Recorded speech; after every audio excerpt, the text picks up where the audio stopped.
तो hi guys, welcome to Tanuja's family kitchen. आप सभी का मेरे चैनल पर स्वागत है। तो आज है होली फ्रेंड्स, आप सभी को हैप्पी होली। आप लोग स्वस्थ रहे, अच्छा रहे और अच्छे से एंजॉय करें। और आज का थंबनेल देख के आपको समझ में आ ही गया होगा, तो आज बनेगा गुजिया। और होली हो और गुजिया ना बने ऐसा तो हो ही नहीं सकता, क्योंकि होली के दिन गुजिया के बिना होली तो अधूरी है। तो चलिए आज की रेसिपी हम लोग स्टार्ट करते हैं। तो मैंने एक कटोरी मैदा लिया और उस पर घी ऐड किया है और अच्छे से उसे मिक्स किया है। तो आप मेरा जितना मैदा था मैंने उसी अकॉर्डिंग घी डाला है। आपका जितना मैदा रहे आप उसी अकॉर्डिंग घी डालिएगा और इसी अकॉर्डिंग पानी डालिएगा। थोड़े थोड़े पानी डाल के उसे अच्छे से मैदे को हम लोग गूँथ लेंगे। और गूँथने के बाद हम सॉफ्ट बना लेंगे मैदे को और 10 मिनट में उसे रेस्ट पे रखेंगे। 10 मिनट रेस्ट होने के बाद हम लोग उसे प्रेस करके देखेंगे। हमारा डो बन के हो चुका है रेडी। अब चलिए रेसिपी में आगे बढ़ते हैं। तो मैंने इस मैदे से छोटे छोटे बॉल्स बना लिए हैं इस तरह से। तो आप भी इसी आपको जितने बड़े साइज़ का चाहिए गुजिया उसी अकॉर्डिंग आप बॉल्स बनाएं मैदे का। तो मुझे जितना बड़ा चाहिए था मैंने उसी अकॉर्डिंग बॉल्स बनाए हैं। आपको जिस तरह से चाहिए आप उसी अकॉर्डिंग अपने बॉल्स बनाइएगा। और मैंने कुछ ड्राई फ्रूट्स को ले ली है। ड्राई फ्रूट्स को मैंने कट कर लिया इस तरह से। तो आपको जिस तरह से भी कट करना हो आप उसी तरह से कट कर सकते हैं। तो मैंने इसे छोटे छोटे पीसेस में कट किए हैं हल्के हल्के हाथों से। तो इस तरह से मैंने कट कर लिया। और मैं एक कढ़ाई लूँगी, उस पर घी डालूँगी। घी डालने के बाद मैंने जो ड्राई फ्रूट्स को कट करके रखे थे वो ड्राई फ्रूट को इस पर फ्राई करूँगी। 5 मिनट तक मैं इसे अच्छे से फ्राई करूँगी, जब तक इसका कलर गोल्डन ब्राउन ना हो जाए। गोल्डन ब्राउन कलर हो जाने के बाद मैं उसे उठा लूँगी। और यदि आपको और भी घी डालना हो सूजी पे तो और भी घी डाल सकते हो, और सूजी आप उस पर डाल सकते हैं।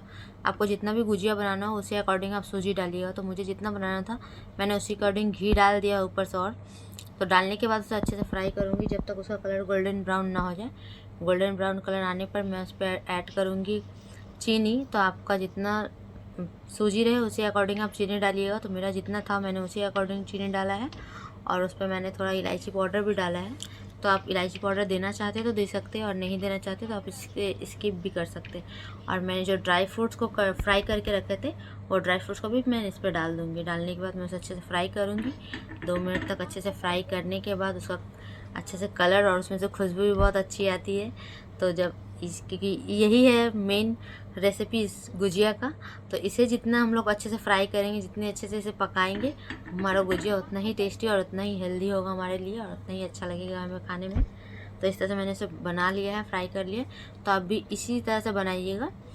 तो मैं 100% आप लोगों को यकीन दिलाती हूँ आप लोगों को भी बहुत अच्छा लगेगा। और मैंने कुछ सौंफ रखे थे तो मैंने सौंफ भी उस पर डाल दिया है। 2 बड़ी इलायची भी डाल दी है। तो आप भी बड़ी इलायची डाल सकते हैं और सौंफ डाल सकते हैं। डालने के बाद आप उसे अच्छे से फ्राई कीजिएगा। और इन सारी चीज़ों को अच्छे से फ्राई करने के बाद मैंने एक बाउल पे उसे खाली कर लिया। खाली करने के बाद मैंने जो डो बनाए थे उसे मैंने अच्छे से बेल रही हूँ इस तरह से। तो आपको जितने बड़े साइज़ का चाहिए आप उसी अकॉर्डिंग बेलिएगा उस डो को। तो मैंने उस डो को जितनी बड़ी मुझे चाहिए गुजिया उसी अकॉर्डिंग मैंने उसे बेल लिया है। बेलने के बाद मैंने जो मिक्सचर रेडी किया था सूजी का वो मैं उस पर डालूँगी। और डालने के बाद तो ज़्यादा मत डाल दीजिएगा वरना वो फट जाएगा, फट के निकल जाएगा बाहर। तो मुझे जितना चाहिए था मैंने उसी अकॉर्डिंग उसमें डाला है सूजी। और मैं चारों ओर उसके पानी लगा दूंगी और ऐसे हल्के हल्के हाथों से उसे प्रेस करूंगी। आप देखिए इस तरह से हल्के हल्के हाथों से आप उसे प्रेस करिएगा तो उसका शेप खुद ब खुद बन जाएगा।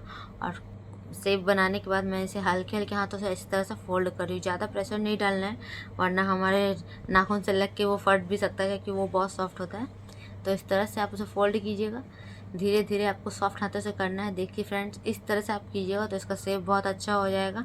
ये देखने में बहुत सुंदर लगेगा और खाने में तो यूनिक है ही, क्योंकि होली में गुजिया ना हो ऐसा तो हो ही नहीं सकता। और गुजिया के बिना होली अधूरी है ये तो हम सभी जानते हैं। और हर एक के घर में ये गुजिया बनेगा ये मुझे पता है। तो अब मैं कढ़ाई पे ऑयल डालूंगी। रिफाइंड ऑयल डालने के बाद मैं उसे अच्छे से गर्म होने दूंगी।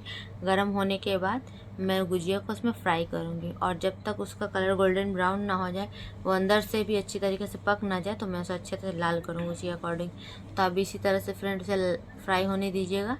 फ्राई होने के बाद हम उसे इस तरह से पलट देंगे। फ्रेंड्स बहुत केयरफुली आप इसे फ्राई कीजिएगा वरना वो टूट जाएगा। और ज़्यादा प्रेशर भी नहीं देना उस पर वरना वो कट हमारे जो चम्मच है उससे कट के वो टूट भी जा सकता है। तो इस तरह से आप फ्राई कर लीजिएगा। फ्राई करने के बाद मैंने उसे उठा लिया है।